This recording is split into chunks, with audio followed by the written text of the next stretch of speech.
नमस्कार।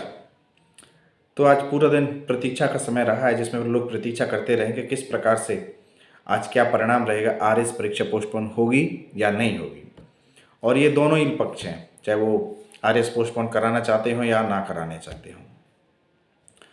तो मैं एक चीज़ बताता हूँ कि आज के जो सत्याग्रह के आंदोलन को जब लगातार मैं जब देख रहा था तो उसमें एक चीज़ समझ में आई मुझे, अभी भी हमारे युवाओं में एक शक्ति मौजूद है जो गांधीयन फिलॉसफी पर चलने वाली है और जो गांधीयन विचारधारा को आगे पोषित कर सकती है। जिस प्रकार से युवा शक्ति शांतिपूर्वक अपने सामाजिक और सामूहिक सरोकारों के लिए राजस्थान यूनिवर्सिटी के सामने जो धरना दे रहे थे वो काबिल तारीफ है।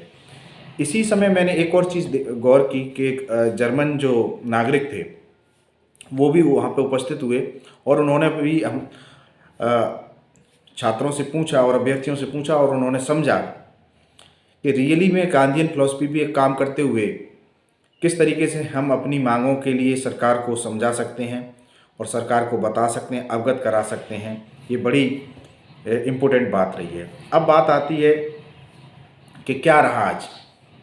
तो बात इस तरीके से, कल माननीय उप मुख्यमंत्री महोदया ने, दिया जी ने, एक डेलीगेशन गया था कर्मचारियों का और अभ्यर्थियों का, तो उन्होंने आश्वासन दिया था और वही आश्वासन की पुनरावृत्ति आज हुई है। इसके साथ साथ कुछ एक धड़ा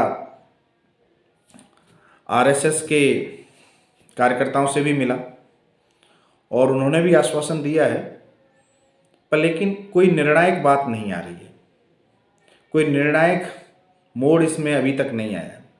तो ये एक बड़ी अजीब विडंबना क्रिएट होती है किसी भी अभ्यर्थी के लिए और किसी भी समाज के जो सरोकार रखने वाले उन सब के लिए, कि आखिर आप निर्णय क्यों नहीं ले पा रहे। आपको एक निर्णय बोल देना चाहिए, अभ्यर्थियों से आश्वासन ना दिया जाए, अभ्यर्थियों को सीधे सीधे स्पष्ट रूप से मना कर दिया जाए या तो कि ये परीक्षा पोस्टपोन नहीं होगी। आपको पहले दिन से ही मना कर देना चाहिए था।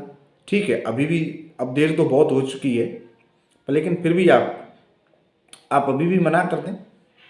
आप उनको किसी घोल-मोल में ना रखें, क्योंकि इससे जो अभ्यर्थी नहीं भी चाहते हैं कि पोस्टपोन ना हो, उनको भी प्रभाव पड़ता है।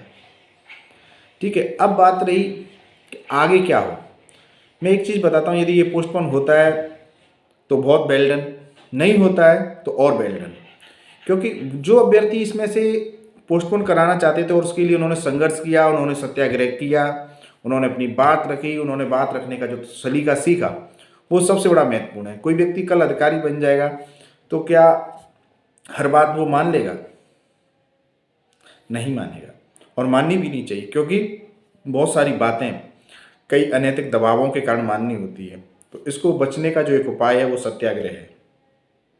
किस तरीके से आप संविधानगत दायरे में रहते हुए अपनी बातों को रख पाते हैं, कैसे अपना विरोध प्रकट कर पाते हैं, आपकी बात को किस तरीके से रखा जा सकता है, ये सबसे बड़ा महत्वपूर्ण बात है। तो कल कोई ये ना सोचे कि यदि पोस्टपोन नहीं होता तो ये हमारी हार हो गई। ये हमारी हार नहीं है, ये किसी उस व्यक्ति की हार नहीं है जिसने इस पोस्टपोन कराना चाहा और जो धरातल पर आया, उसने अपनी बात रखी। ये सबकी बात है, ये हमारे संविधानगत प्रावधान है कि हम यहाँ विरोध दर्ज करा सकते हैं। हम इस बात से सहमत नहीं थे। ये तो उनके लिए शर्म की बात होगी, उनके लिए हार की बात होगी जो चाहते भी थे और अपनी बात नहीं रख सके, जो चाहते थे कि पोस्टपोन हो, पर लेकिन वो किन्हीं कारणों के मारे बाहर नहीं आ सके। तो कोई भी व्यक्ति किसी भी पद पे रहता है तो उसके लिए ये महत्वपूर्ण रहता है कि वो व्यक्ति अपनी बात को रखता किस तरीके से है। यदि कोई अनैतिक दबाव है तो उसका सामना कैसे करता है। मैं एक प्राइवेट निजी विद्यालय भी चलाता हूँ, तो इसमें कोई नियम आता है, उसको मैं कैसे पालन करूँ, कैसे नहीं करूँ, मैं किस पे कितना अपनी मर्जी से चलाऊँ इसका संचालन, ऐसा नहीं है। यहाँ पे भी एक जो टीचर्स होते हैं वो भी अपना विरोध जता सकते हैं।